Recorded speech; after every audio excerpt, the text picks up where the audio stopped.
শোকেসটা আমরা কিনে রেখে চলে এসেছিলাম বাড়িতে, আর বাড়ি আসার পর ওয়েট করছিলাম যে কখন আসবে। তো ফাইনালি দেখো চলে আসলো ও ভ্যানে করে। তো আমাদের বাড়ির সামনে প্রচণ্ড কাদা হয়েছিল, যেহেতু মাটির রাস্তা, মানে আমাদের বাড়িটুকুই, তো সেই জন্য আর কি ভ্যানটা ঢুকতে পারবে কিনা একটু টেনশনে ছিলাম। তারপর ঠেলে ঠেলে ঠিক নিয়ে চলে এসেছি বাড়িতে। তারপর যিনি নিয়ে এসেছিলো তিনি বলছিল যে এইভাবে ঢোকাতে, বাট এইভাবে কিছুতেই ঘরে ঢুকবে না আমাদের আর কি। ওই জায়গাটা, বারান্দার ওই জায়গাটা সরু, যেহেতু পিলার দেওয়া রয়েছে। এই দেখো এই জায়গাটা দিয়ে অনেক মাপঝোপ করে দেখা হলো, কিন্তু বাড়িতে তো শোকেস তো নিয়ে এসে শোকেস আর ঘরে ঢোকাতে পারছি না।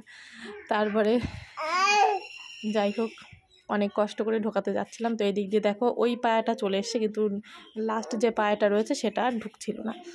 তারপর অনেক ঘুরিয়ে টুরিয়ে শোকেসটা যাই হোক কষ্ট করে ঘরে ঢোকানো হলো। তো এখন মায়ের শোকেসটা আমি গুছিয়ে দিচ্ছিলাম, আর বোনের সাথে কী নিয়ে কথা বলছিলাম, ও হ্যাঁ, বোনকে বলছিলাম যে এই বিছানার চাদরের বালিশের কভারগুলো কোথায়। তা বোন বললো যে মা তো শুধু ওই বিছানার চাদরটাই কিনেছে। তো এইভাবে ওর সাথে কথা বলছিলাম। তো ভিডিওটা আজকের মতো এই পর্যন্তই। সবাই সাবস্ক্রাইব করে দিও, লাইক করে দিও, আর ফলো করে দিও। Tata, by.